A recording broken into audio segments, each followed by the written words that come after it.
My name is Rebecca Miller, and at 34, I never expected a simple DNA test would rewrite my entire existence.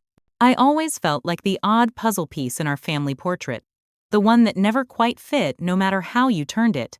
When my sister Stephanie mockingly suggested I take a DNA test at our family reunion, I had no idea those results would unravel decades of secrets and lies. The casual cruelty of her joke sparked a chain of revelations that left us all forever changed. Before I dive into how a simple mail-order DNA test turned my entire family upside down, let me know where you're watching from in the comments. Hit that subscribe button if you've ever felt like you didn't quite belong. Trust me, my story might make you feel less alone. Growing up as a Miller meant being part of a tight-knit, all-American family in the small town of Evergreen, Colorado.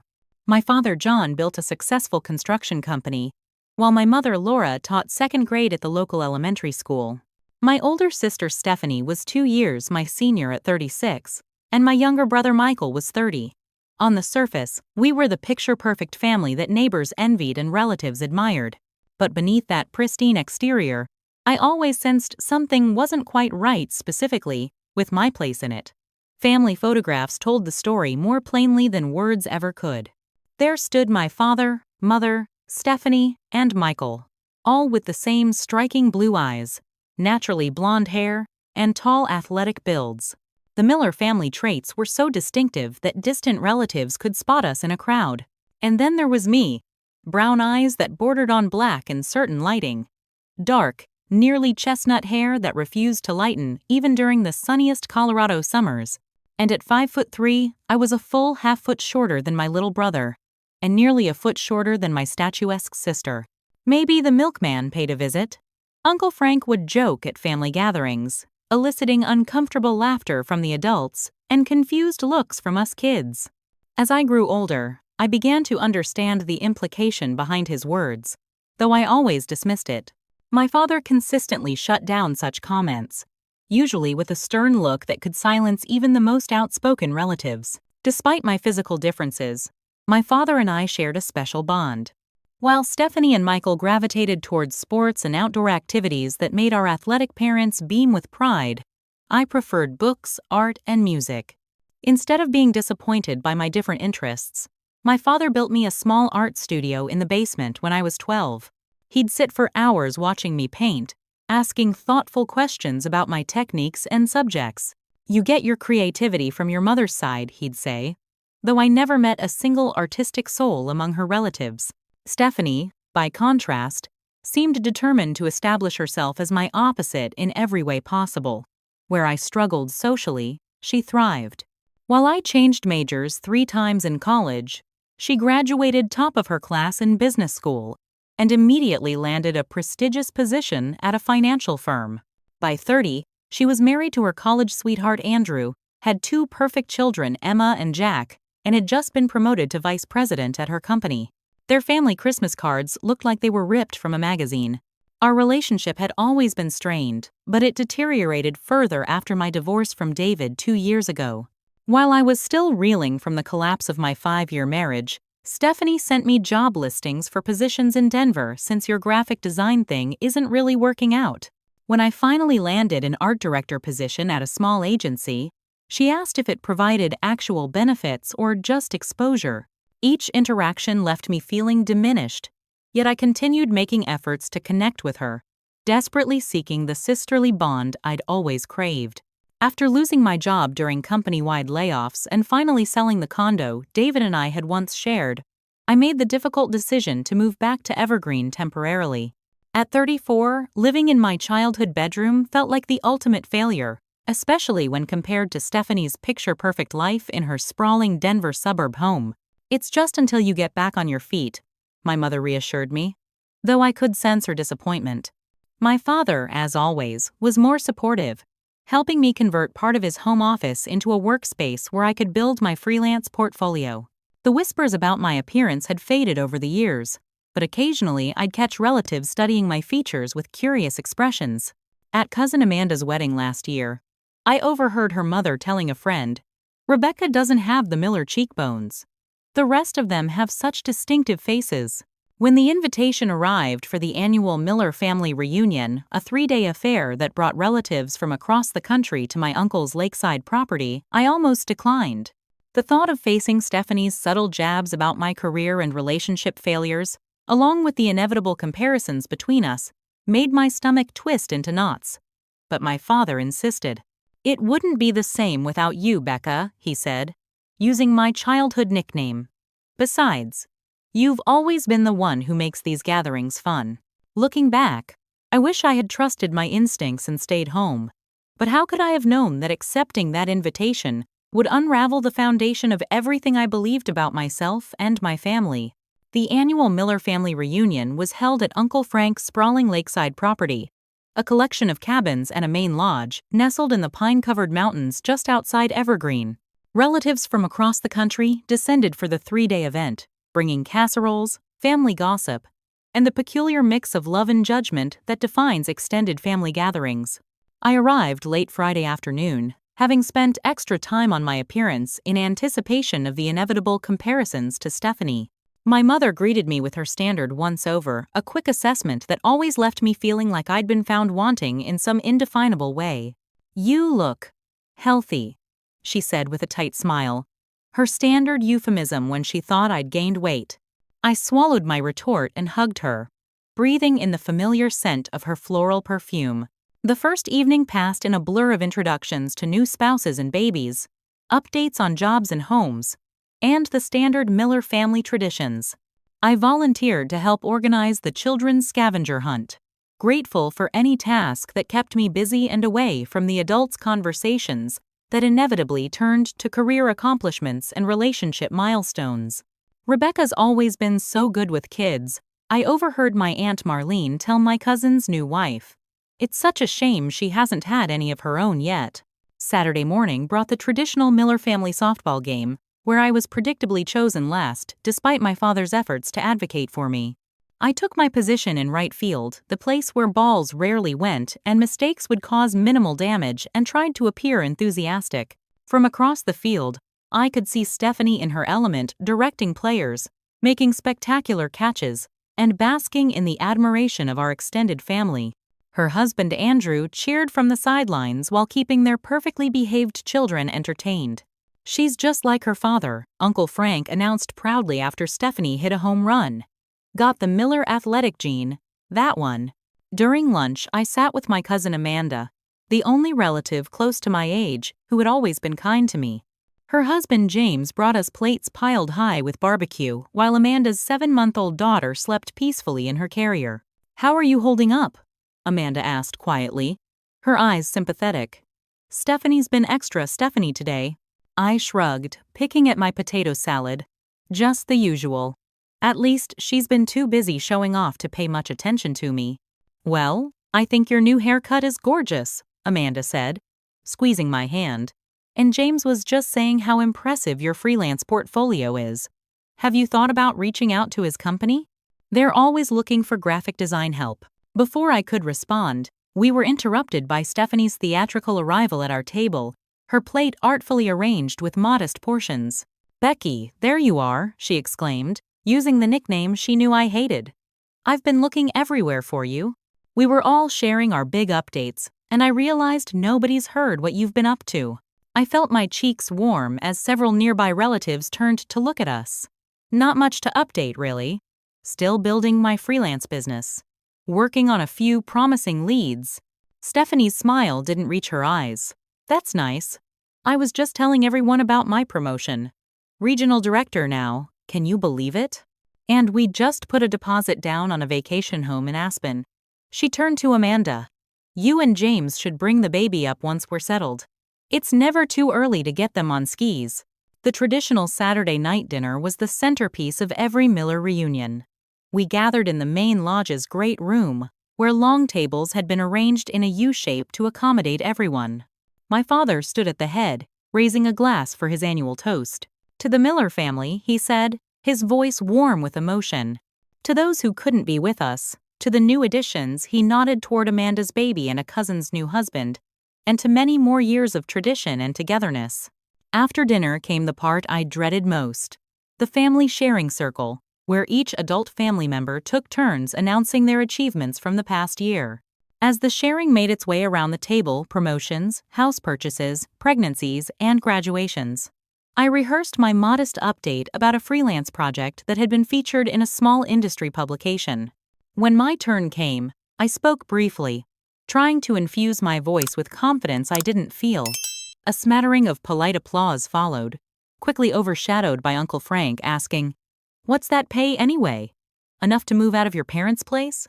Nervous laughter rippled through the room as I shrank in my seat. Stephanie, seated directly across from me, waited for the perfect moment to deliver her blow. After sharing her professional achievements and updates about her children's accomplishments, she reached into her purse with theatrical flair. "And finally," she said, her voice carrying across the now quiet room, "my company partnered with one of those DNA testing companies, and all the executives received complimentary kits." She pulled out a small box with a colorful logo.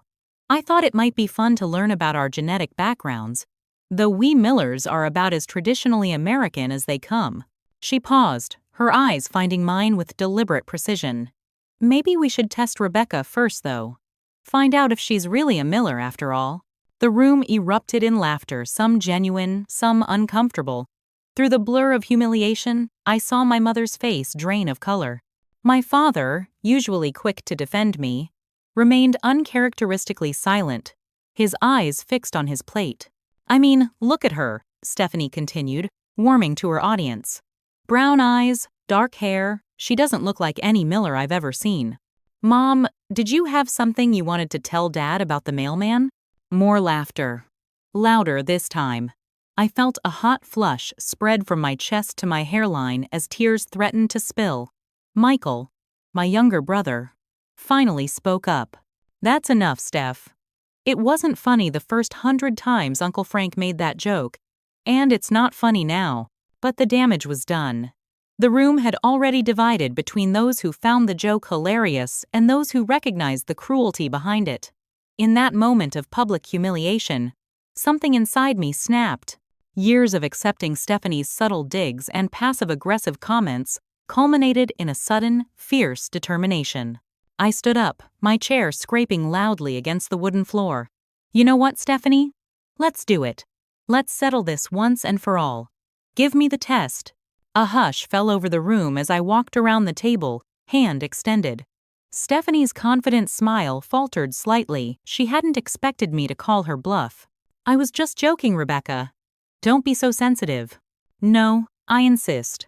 My voice was steadier than I felt. "You brought it up in front of the entire family. Let's give everyone the answers they've apparently been wondering about for years." I snatched the box from her hand, my eyes scanning the room until they landed on my parents. My mother's face was a mask of panic, while my father looked uncharacteristically vulnerable, almost afraid. That's when the first inkling of doubt crept in. This wasn't just about Stephanie's cruel joke or my physical differences from the rest of the family. There was something else, something in my parents' reactions that suggested a deeper truth waiting to be uncovered. "I'll take the test," I announced to the silent room, "and we can all find out together at next year's reunion." With that declaration, I walked out of the lodge and into the cool night air, the DNA test clutched in my hand like both a weapon and a shield. The DNA testing process itself was anticlimactic, a small vial to spit into, careful packaging, and a trip to the post office on Monday morning. The company's website informed me that results would take 4 to 6 weeks to process. 6 weeks that would change everything I thought I knew about myself and my family. At first, life attempted to return to normal. I continued working on freelance projects from my makeshift office in my father's study, and my mother maintained her usual routine of book club meetings and volunteer work at the local library. But beneath this veneer of normalcy, subtle shifts were occurring in our family dynamic. My father, once my greatest ally and confidant, became strangely distant. Our evening ritual of sharing a cup of tea while discussing art and literature, a tradition we'd maintained even through my college years, and marriage abruptly ceased.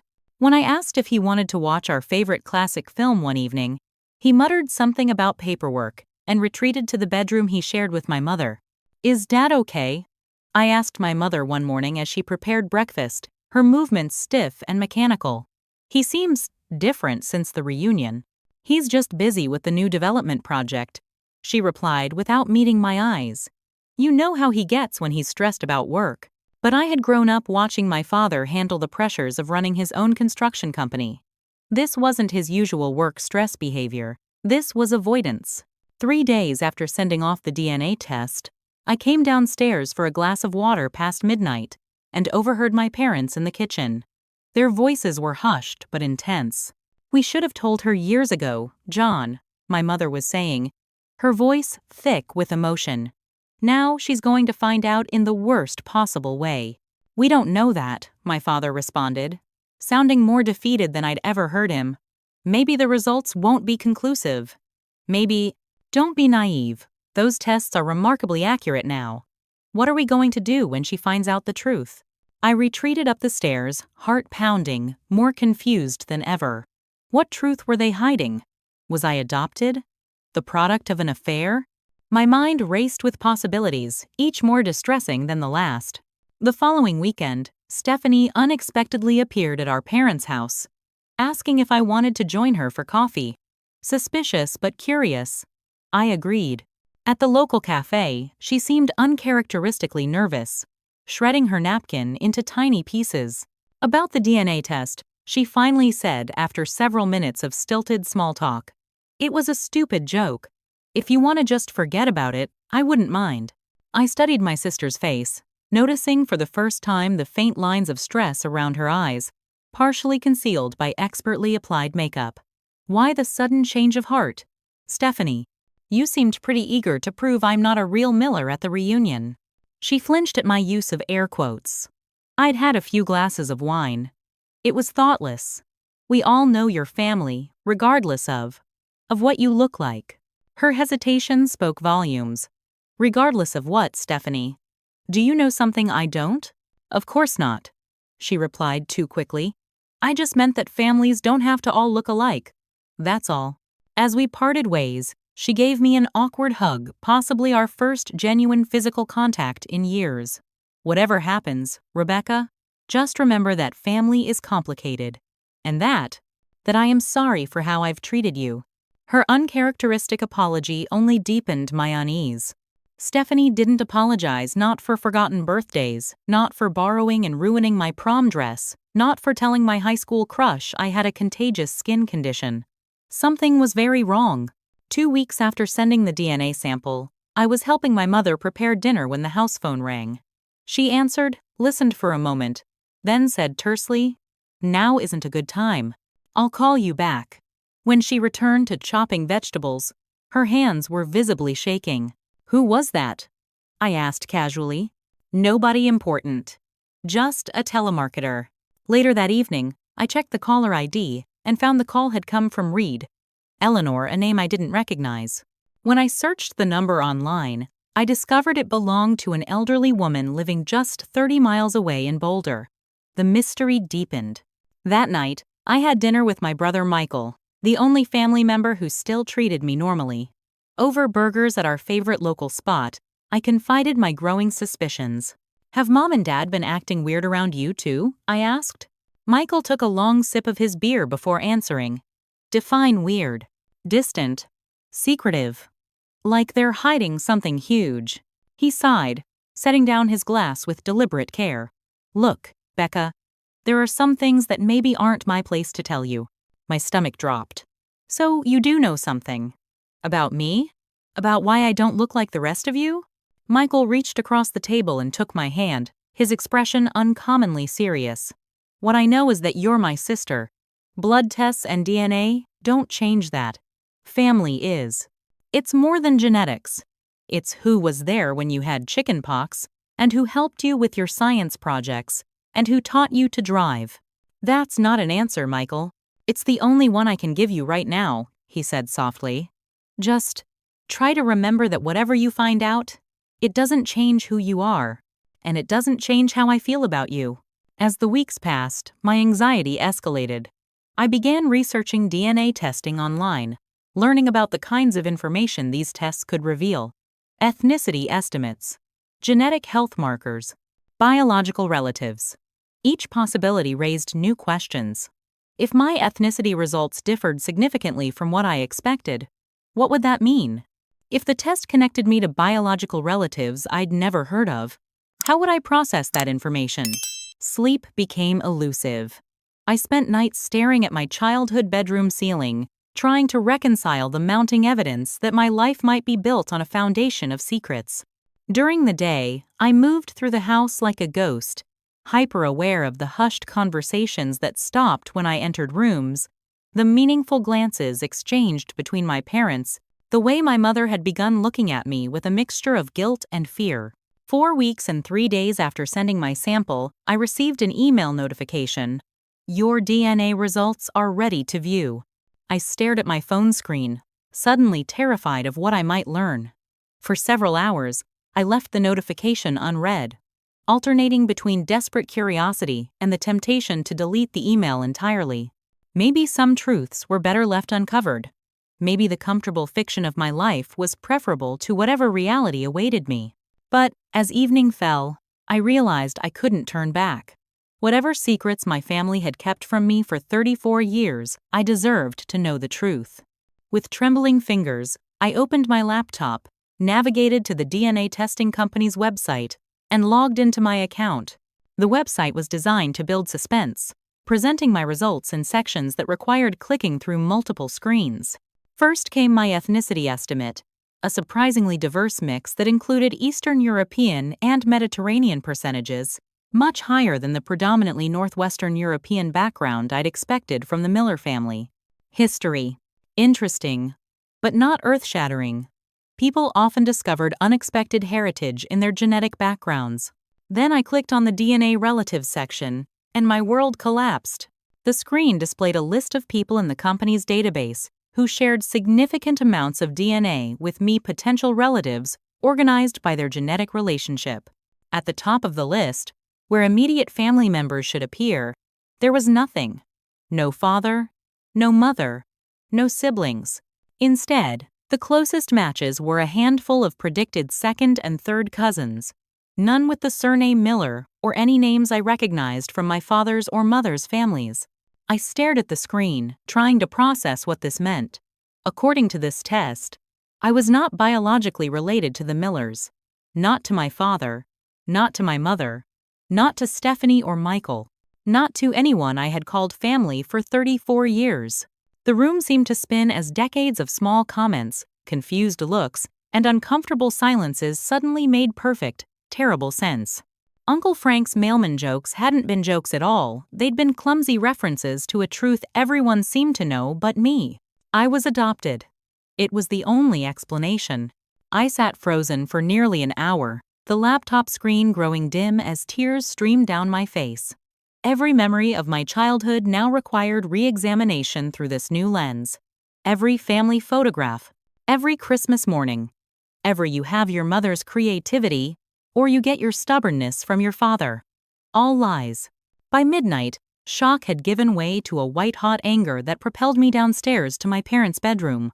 Without knocking, I pushed open the door, finding them both still awake, reading in bed as they did every night a scene of domestic normalcy that now felt like a cruel deception.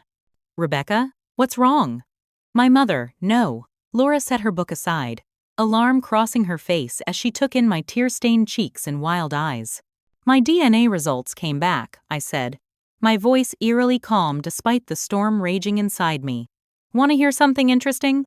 According to my genetic profile, I'm not related to the Miller family. Not to you. Not to Dad. Not to anyone."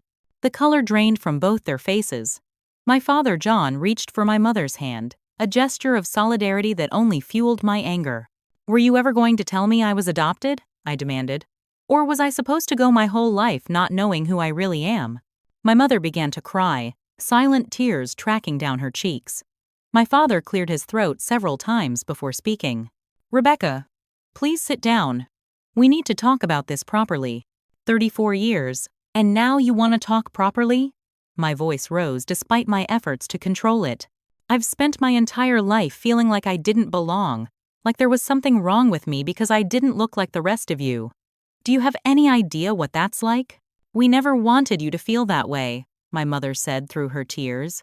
"We wanted you to feel like our daughter because you are our daughter in every way that matters. Except biologically," I countered bitterly. "Who are my real parents? Where did I come from? Why did they give me up? I deserve to know these things. I've always deserved to know." My parents exchanged a look loaded with decades of shared secrets. Finally, my father spoke, his voice heavy with resignation. "We wanted to protect you, Becca. We thought we convinced ourselves that not telling you was the right thing, that it would hurt you less. Well, you were wrong," I said flatly. "Finding out this way hurts far more than if you'd been honest with me from the beginning." Over the next hour, they shared the story I should have heard years ago. How they had adopted me as an infant. How they had always intended to tell me when I was old enough to understand, but the right moment never seemed to come. How, as years passed, the secret became harder and harder to reveal. "We loved you from the moment we saw you," my mother insisted, reaching for my hand. I pulled away, not ready for comfort. "You were always meant to be our daughter. The fact that I didn't give birth to you never mattered to us."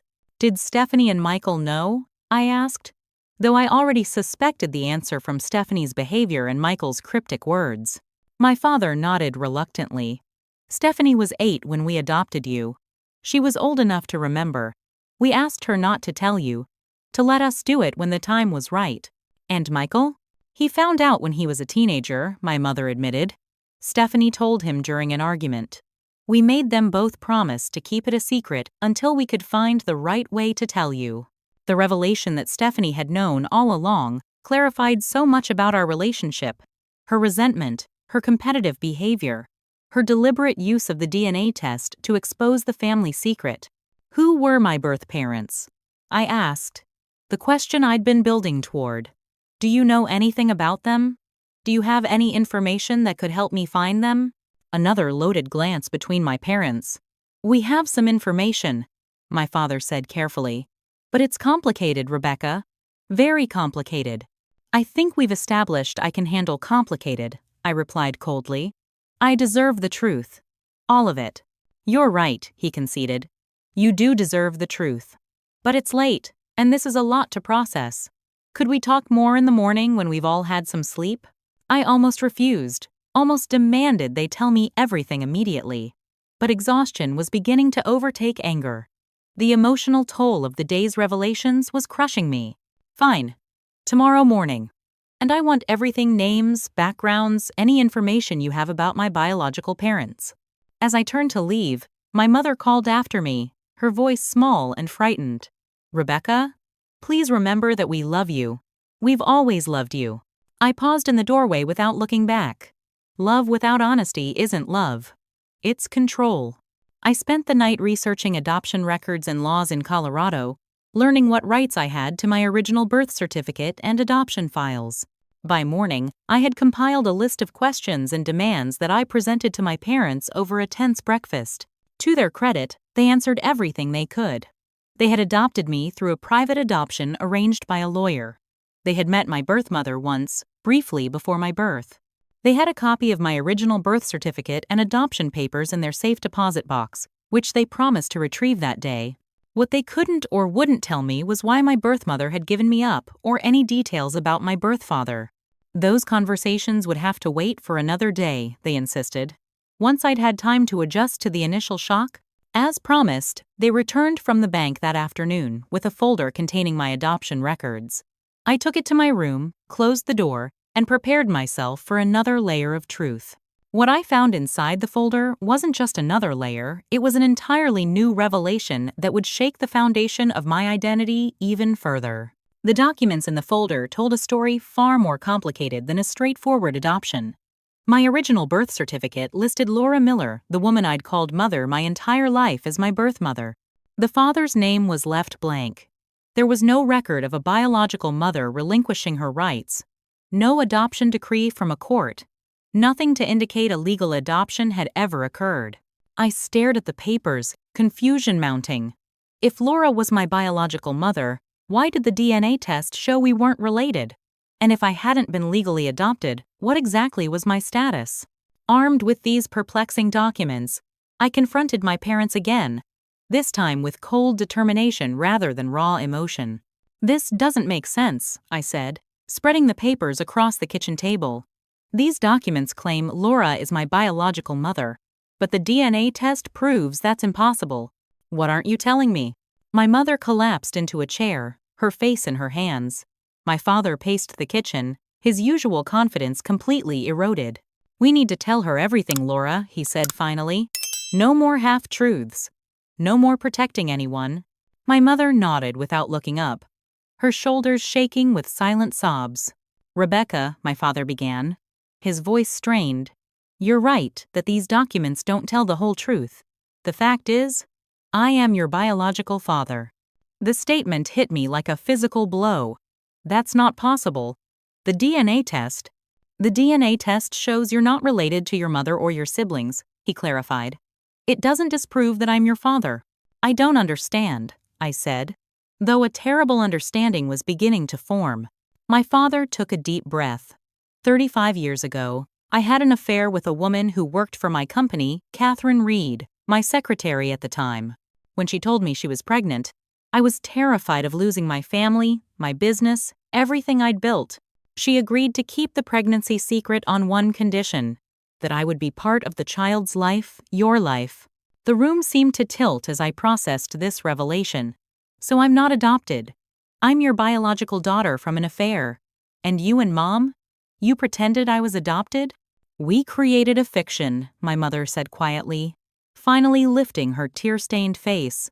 "John told me about the affair and the pregnancy. I was devastated.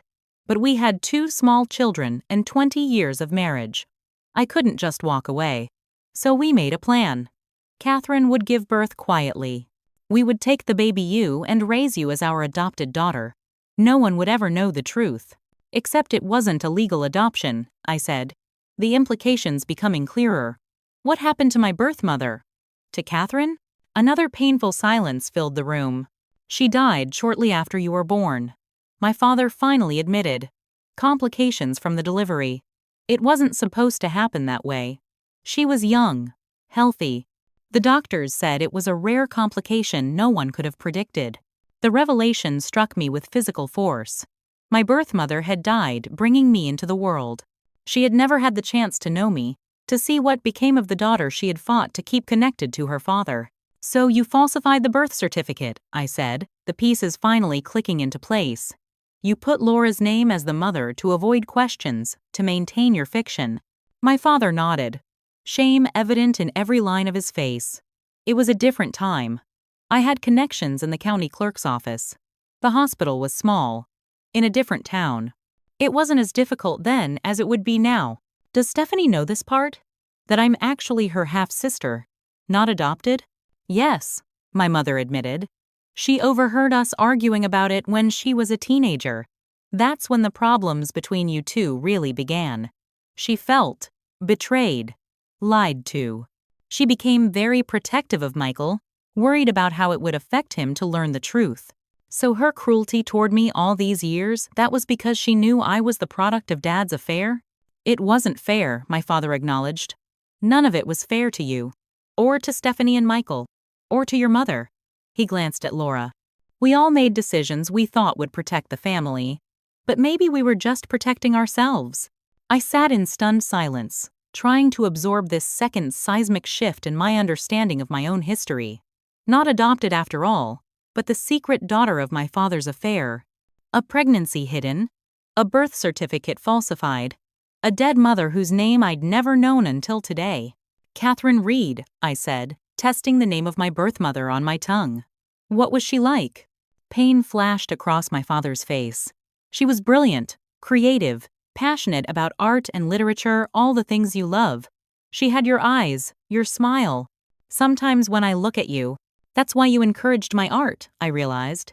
"You saw her in me." He nodded, unable to speak through his emotion. "Do I have grandparents? Aunts? Uncles? Does Catherine's family know I exist?" My parents exchanged another of their meaningful glances.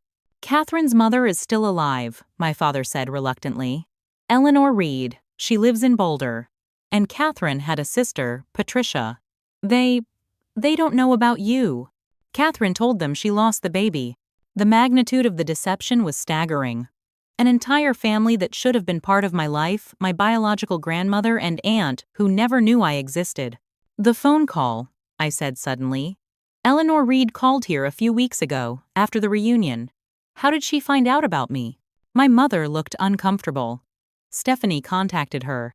After the DNA test joke, she felt guilty. She thought Eleanor deserved to know she had a granddaughter. Stephanie's unexpected apology at the coffee shop suddenly made sense. She hadn't just been trying to undo her cruel joke, she'd been attempting to mitigate the damage from her impulsive decision to contact my biological grandmother. I need to meet them, I said firmly. Eleanor and Patricia. They're my family too. Rebecca, it's complicated, my father began. They don't know the full story. They think Catherine's baby died. Because you told them that, I shot back. Another lie in a lifetime of lies. Did it ever occur to you that they've been grieving a loss that never happened? That they've spent 34 years mourning a grandchild and niece who was alive the whole time? The guilt on my father's face told me he had indeed considered this. Perhaps many times over the years. I'll help you contact them if that's what you want. But please understand, this could open old wounds for them too. I gathered the documents. My mind made up. I need some time to process all this. And then I'm going to meet my grandmother and aunt. They deserve to know the truth, and so do I. As I turned to leave, a new, terrible thought struck me. Does Michael know? The full truth, I mean? My father shook his head. No. He knows you were adopted, but not the rest. Then I'll tell him, I said. No more secrets in this family. Not about me. Over the next few days, I existed in a fog of confusion and grief. My entire identity had been rewritten twice in less than a week. I wasn't Rebecca Miller, beloved daughter. I wasn't Rebecca Miller, adopted child. I was Rebecca Miller, living evidence of an affair, a secret sustained through decades of elaborate deception. I moved out of my parents' house that weekend, unable to bear the weight of their presence and the constant reminders of the life I thought I'd lived. Amanda offered her guest room until I could find a place of my own, and I gratefully accepted. The confrontation with Stephanie came next, a tense meeting at a park where her children couldn't overhear. You knew, I said without preamble. All these years, you knew everything. That's why you've always hated me. Stephanie didn't deny it. I was 8 when they brought you home, old enough to understand that Mom was heartbroken, that Dad had betrayed her. Old enough to see that every time she looked at you, she was reminded of his affair. That wasn't my fault, I said. I didn't ask to be born. I know that now, she admitted. But when you're 8, and your perfect family is suddenly not so perfect, you need someone to blame. You were an easy target. She paused, twisting her wedding ring.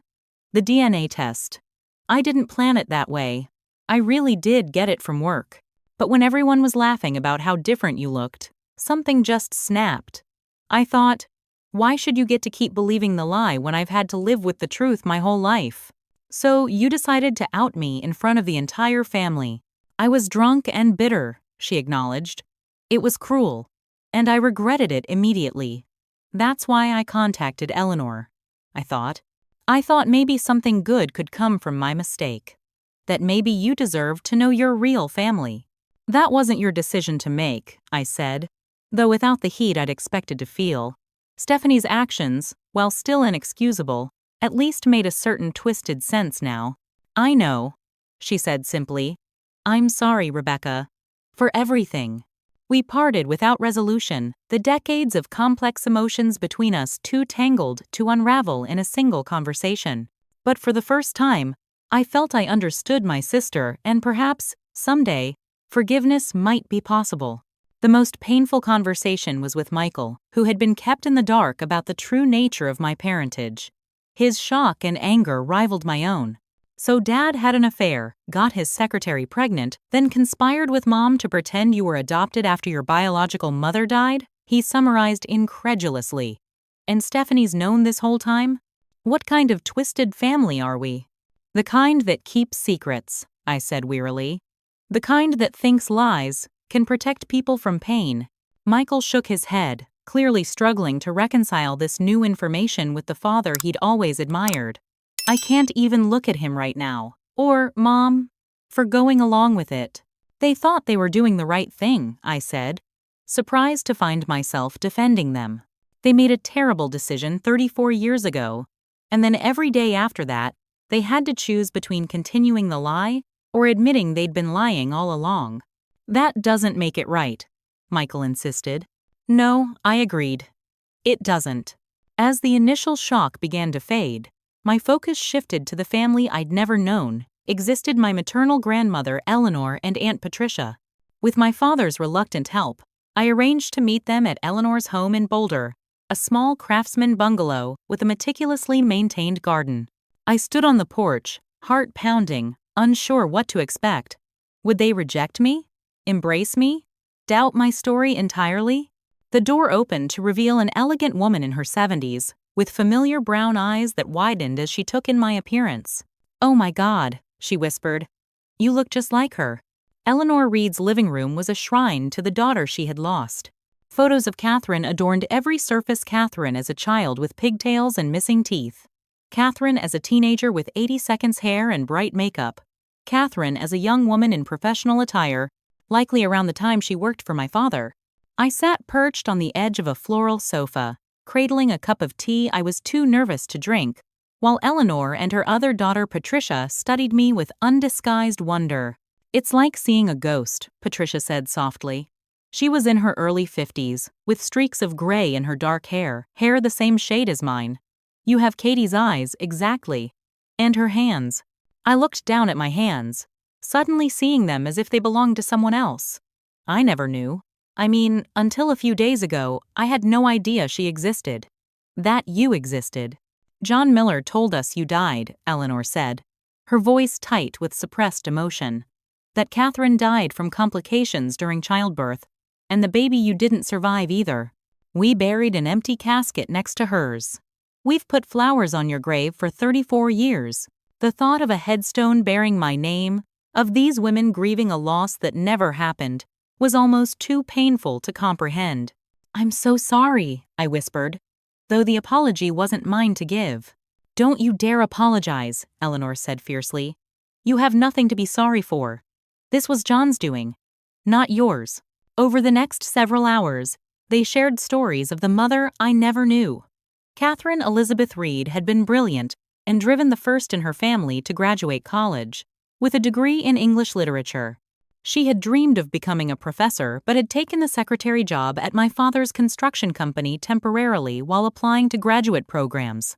She was only there for 6 months before she got pregnant, Patricia explained. She never told us who the father was, just that he was married and couldn't leave his family. We assumed it was someone at the company, but we never imagined. "John came to the funeral," Eleanor added, her voice hollow with remembered pain. "He looked devastated. I remember thinking how strange it was for an employer to be so affected by an employee's death. Now, I understand. They showed me photographs, letters, even a journal Catherine had kept during her pregnancy. In it, she wrote of her hopes for her child, her fears about being a single mother, her complicated feelings for my father. The final entry was dated just 3 days before her death. Whatever happens, I want my baby to know love. To know that they were wanted and cherished from the moment I knew they existed. I wept then. For the mother I never knew and for the relationship we'd been denied. For the first time, I began to understand the full magnitude of what had been taken from me, not just the truth about my identity, but an entire branch of my family tree, a heritage and history that were rightfully mine. "We'd like to be part of your life," Eleanor said as the afternoon waned. "If that's something you want, you're our flesh and blood, the only piece of Catherine we have left." "I'd like that very much," I said, meaning it more deeply than I could express. Leaving Eleanor's house that evening, I felt both lighter and heavier, lightened by the connection to my mother's family, but burdened by the growing complexity of my situation. I now had 2 families, both legitimate in different ways, both complicated by decades of secrets and lies.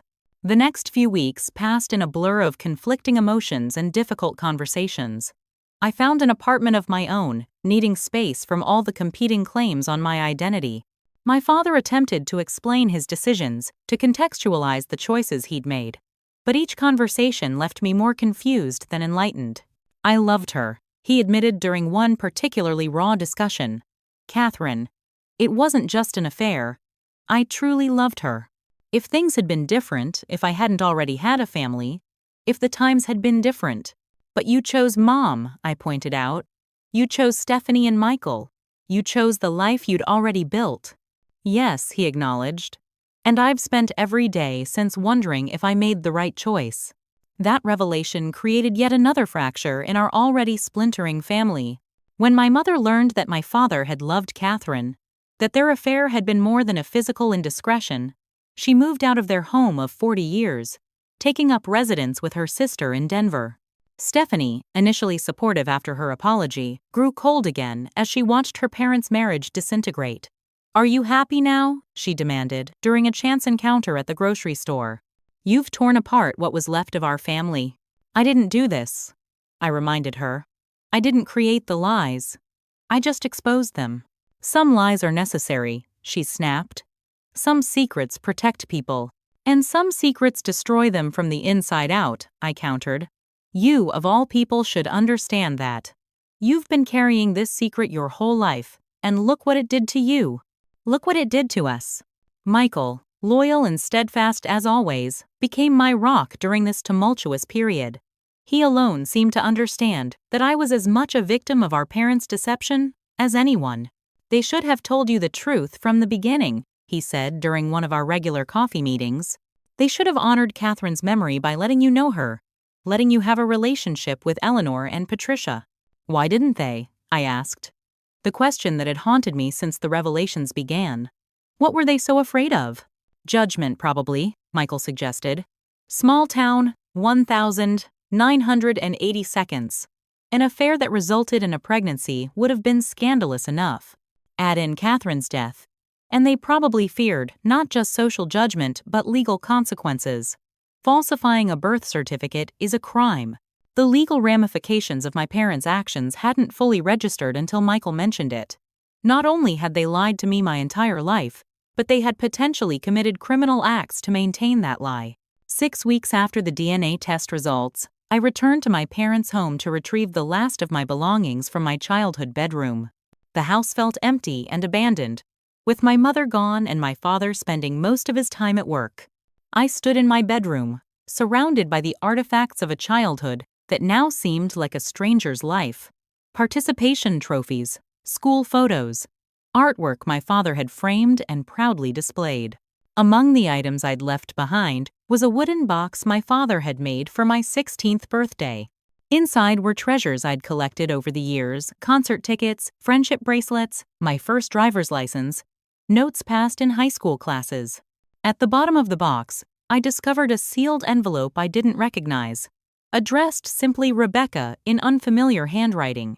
With trembling fingers, I opened it to find a letter dated 2 days before my birth, 2 days before Catherine Reed died, bringing me into the world. "My darling daughter," it began. "As I write this, you're still safely tucked beneath my heart, but I can feel you preparing for your journey into the world. I don't know what life holds for us, but I want you to know you were wanted from the moment I knew of your existence. Your father and I have made arrangements for your future that aren't ideal, but that will ensure you know his love even if circumstances keep us apart. Whatever happens, know that you were born of love, complicated, imperfect love, but love nonetheless." The letter continued, full of hopes and dreams for a future Catherine would never see, plans she would never fulfill. It was signed simply, "All my love forever, your mother." I sank to the floor, clutching the letter to my chest as sobs tore through me. The grief I felt was for a woman I'd never known, for the mother-daughter relationship we'd never had, for the lifetime of moments stolen from us both by death and deception. The letter raised new questions as well. Had my father known about it? Had he kept it from me deliberately all these years? Or had he discovered it among Catherine's belongings after her death and preserved it, waiting for the right moment to share it? My emotional breakdown continued as social media magnified my pain. Someone I never discovered who had shared the dramatic revelation from the family reunion on a local community page.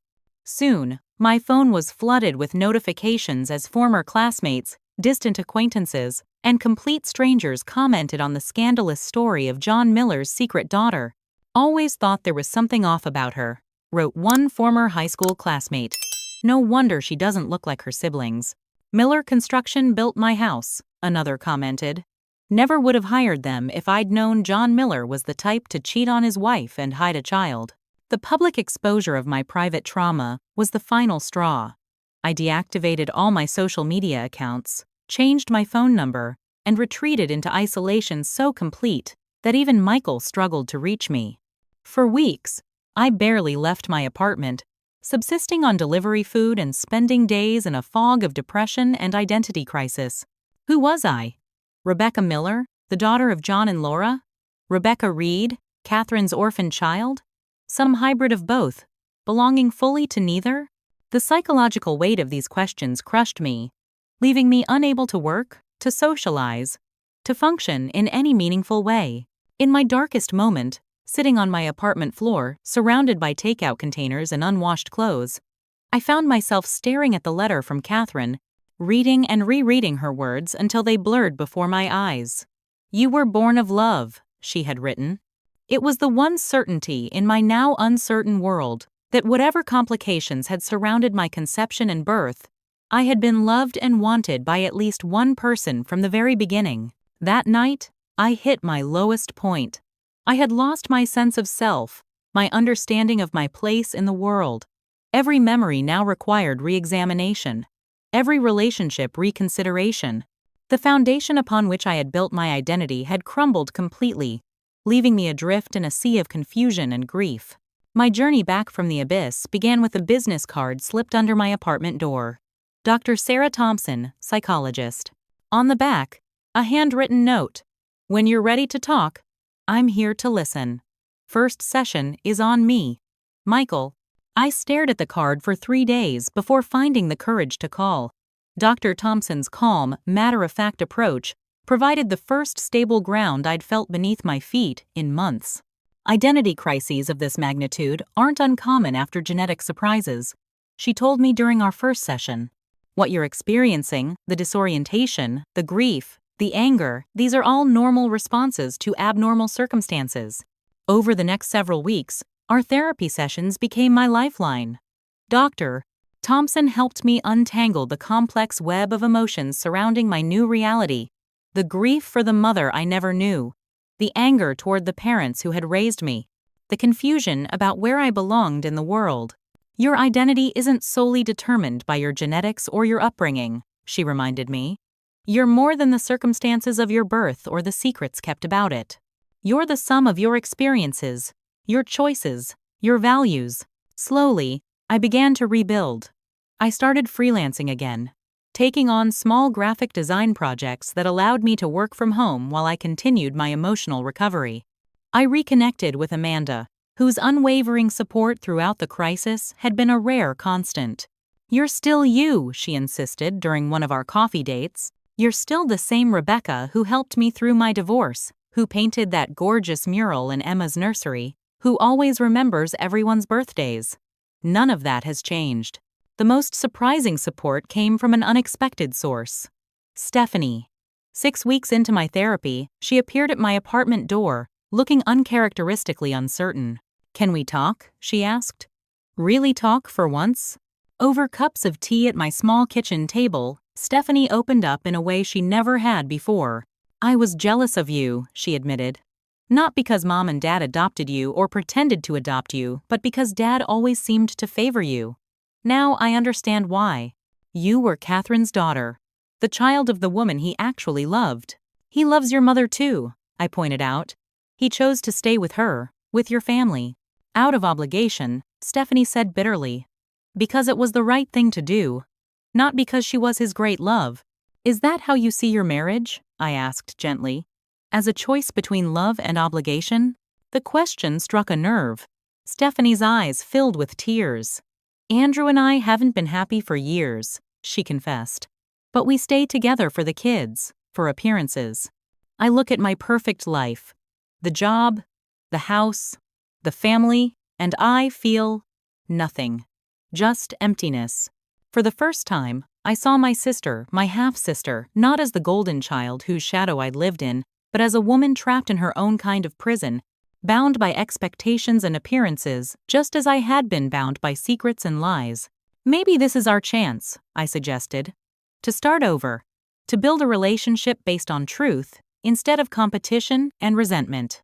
Stephanie nodded, wiping away tears. I'd like that. I really would. As spring turned to summer, I began spending more time with Eleanor and Patricia, learning about my maternal heritage. Eleanor shared family photos, stories, even recipes that had been passed down through generations of Reed women. Patricia took me to the small cemetery where Catherine was buried, and together we placed flowers on her grave. She would have been so proud of you, Eleanor told me as we looked through Catherine's college yearbooks. So proud of the woman you've become, despite everything. Through these women, I began to know the mother I'd lost, not just as a tragic figure in my father's past, but as a vibrant, intelligent, ambitious young woman whose life had been cut short just as it was beginning. I saw echoes of myself in her interests, her temperament, even her handwriting, which resembled my own in the letter she'd left me. Reconnecting with my father proved more challenging. The revelations had cost him everything: his marriage, his relationship with Stephanie and Michael, his reputation in the community. Yet when we finally met for coffee at a neutral location, I found him changed in unexpected ways. I've been seeing a therapist too, he admitted, trying to understand why I made the choices I did, why I kept the secret for so long. And? I prompted when he fell silent. And I was a coward, he said simply. I loved Catherine, but I was afraid of scandal, of losing my business, of disrupting my comfortable life. Then when she died, his voice broke. When she died, I couldn't bear to lose you too. The only piece of her I had left. So I convinced myself that keeping you close, even under false pretenses, was the right thing to do. That giving you my name, my home, my protection was enough. But it wasn't, I said quietly. I needed the truth. Yes, he acknowledged. You deserved the truth. You deserved to know her family. I robbed you of that, and I'll spend the rest of my life trying to make it right. It wasn't forgiveness, not yet, but it was the beginning of understanding. My father had made terrible choices, had perpetuated lies that damaged everyone they touched, but he hadn't acted out of malice. Like so many of the worst human mistakes, his had come from fear, from weakness, from the very human desire to avoid painful consequences. My relationship with Laura, the woman who had raised me, who had accepted her husband's illegitimate child as her own, was the slowest to heal. The pain of her husband's betrayal, compounded by decades of pretending, had left deep scars. I wanted to tell you, she said during one of our cautious meetings. So many times over the years, I wanted to sit you down and explain everything. But John insisted it was better for you not to know, and I was afraid of losing you. Afraid you'd hate me for the deception. I don't hate you, I assured her, surprised to discover it was true. I'm angry and hurt, but I understand why you did what you did. And I'm grateful for the way you raised me, for loving me despite the circumstances. Michael remained my staunchest ally throughout the healing process. Unlike Stephanie, he had no complicated history with me, no knowledge of the secret that might have poisoned our relationship from the beginning. To him, I was simply his sister, regardless of our partial biological connection. Family is weird, he observed during one of our regular dinners. Some people are born into it, some people choose it, some people create it. But at the end of the day, what matters is who shows up for you, who loves you for exactly who you are. As summer turned to fall, I made a momentous decision. After a lifetime as Rebecca Miller, I legally changed my name to Rebecca Reed Miller, honoring both sides of my heritage, both parts of my identity. It feels right, I told Dr. Thompson. A way of acknowledging all of who I am, the family that raised me and the mother I never knew. The name change symbolized a larger integration taking place within me, an acceptance that my identity was complex and multifaceted, shaped by both nature and nurture, by truth and fiction, by all the people who had contributed to the person I had become. 8 months after the DNA test that had shattered my world, I made another discovery while helping Eleanor organize Catherine's belongings, which she had preserved for decades in her attic. In a box of photographs, I found images of my mother during her pregnancy, glowing, radiant, one hand resting protectively over her swollen belly. In some of the photos, she wore a distinctive silver pendant, a small tree enclosed in a circle. Her tree of life necklace, Eleanor explained when I asked about it. She never took it off. She was wearing it when she died. A week later, Eleanor presented me with a small velvet box. Inside was the pendant from the photographs. The silver tarnished with age, but still beautiful. "It should be yours," she said simply. She would have wanted you to have it. As I fastened the necklace around my throat, I felt a connection to Catherine that transcended death and deception, a tangible link to the woman who had given me life, whose blood ran in my veins, whose features I saw each time I looked in a mirror. That night, studying my reflection with the pendant resting against my skin, I saw not just Catherine's eyes or John's smile, but my own unique face shaped by genetics, but defined by experience, by the person I had chosen to become despite the circumstances of my birth and the secrets that had surrounded it. For the first time since the fateful DNA test, I felt whole. Not healed, the scars would always remain, but integrated. My fragmented identity finally beginning to coalesce into something new and authentic. 1 year after Stephanie's DNA test joke at the family reunion, I hosted a gathering of my own. The location was neutral ground, a park near my new apartment, with picnic tables spread beneath ancient oak trees just beginning to turn gold with autumn. The guest list was deliberately inclusive. My father John, my mother Laura, Stephanie with her husband Andrew and their children, Michael and his girlfriend, Eleanor and Patricia from my maternal family, Amanda and her family, and a handful of friends who had supported me through the tumultuous year. It was not a seamless gathering. Tensions remained between various combinations of attendees. Laura still struggled to be in the same space as John. Stephanie maintained a polite but distant relationship with our father. Eleanor and John shared complex emotions too deep for casual interaction. Yet there was healing in the simple act of breaking bread together, in acknowledging that whatever pain and betrayal had occurred, we were all connected by the complicated web of relationships that made up my existence. As we shared food and tentative conversation, I observed the unlikely connections forming between these previously separate parts of my life. Michael and Patricia discovered a shared passion for obscure indie films. Stephanie's daughter Emma was entranced by Eleanor's stories of growing up in Colorado during the 1,950 seconds. Even Laura and Eleanor found common ground in their love of gardening, exchanging tips about fall planting, as if they were ordinary acquaintances rather than women bound by extraordinary circumstances. "I never imagined this would be possible," my father commented quietly as we stood apart from the group, watching the interactions. "All of us together like this. Truth makes things possible," I replied. Even difficult truths. The year of emotional upheaval had changed me in fundamental ways. I had left my parents' home for the second time, not as a young adult seeking independence, but as a woman reclaiming her identity.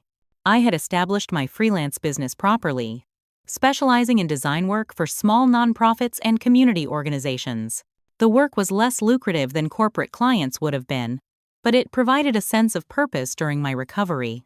My relationships had evolved as well.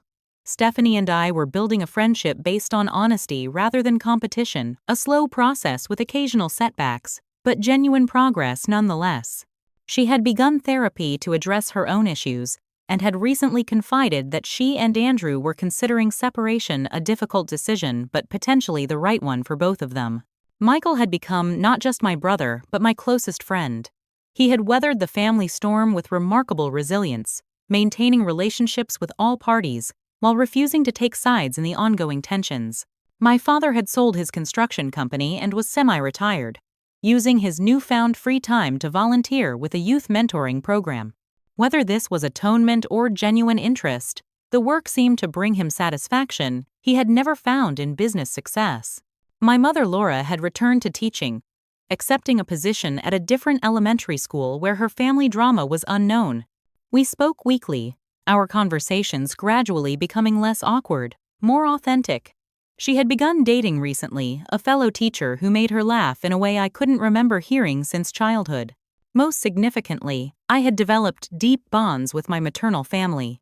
Eleanor had become a treasured presence in my life, filling a grandmotherly role I had never experienced with my father's more distant parents.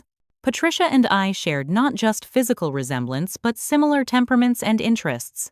Through them, I continued learning about Catherine, not just as a tragic figure who died giving me life, but as a complex, fully realized woman with dreams, flaws, talents, and passions. As our gathering drew to a close and people began to depart with tentative hugs and promises to keep in touch, I found myself sitting alone with Eleanor at one of the picnic tables. She reached across to touch the Tree of Life pendant I still wore daily. "I look at you sometimes and I see so much of her," she said softly. "But I also see yourself this remarkable woman who has weathered an extraordinary storm with such grace." "I don't always feel graceful," I admitted. "Sometimes I still feel angry, betrayed, cheated out of the life I should have had." "That's natural," Eleanor assured me. "The pain doesn't disappear, it just becomes part of you. Something you carry along with the joy, the love, the connections." Her words resonated with the lessons I had learned through therapy and reflection. Family was both blood and choice, a complex tapestry of biological connections and deliberate bonds. Identity wasn't fixed at birth but constructed through experience, through the stories we tell ourselves and the meanings we create. Truth, however painful, was ultimately healing. The secrets my parents had kept to protect me had caused far more damage than honesty would have. Their well-intentioned deception had robbed me of relationships, heritage, and self-knowledge that were rightfully mine. Yet forgiveness of others and of myself was essential to moving forward. Not forgiveness that erased consequences or pretended harm hadn't occurred, but forgiveness that acknowledged human frailty, that recognized how fear and love could lead well-meaning people to make devastating choices. As the sun began to set, casting long shadows across the park, I looked at the scattered groups of people preparing to leave, people connected by blood, by marriage, by choice, by circumstance. My family, in all its complicated, imperfect glory. "I used to think belonging meant fitting in perfectly," I told Eleanor. "Being just like everyone else in your family. Now I understand it's about being accepted for who you actually are. Differences, complexities, and all." "Catherine would be so proud of the woman you've become," Eleanor said, squeezing my hand. "So very proud." That night, as I settled into my apartment alone, I reflected on the journey of the past year, from the humiliation of Stephanie's DNA test joke to the foundation-shaking revelations that followed, from the depths of identity crisis to the beginning of genuine healing. The path had been neither straight nor easy, but it had led me to a fuller, more authentic understanding of myself and my place in the world. I was Rebecca Reed Miller, daughter of Catherine and John, raised by Laura, sister to Stephanie and Michael, granddaughter to Eleanor. I was all of these things and more: artist, friend, survivor. My identity could not be reduced to genetics or family history, to secrets revealed or truths acknowledged. I was, like every human being, a work in progress shaped by circumstances beyond my control, but defined by my responses to them.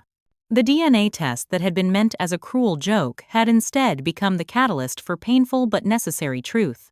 The results had indeed left my entire family speechless, but in the silence that followed, we had found new ways to speak to one another, new possibilities for connection based on honesty rather than deception.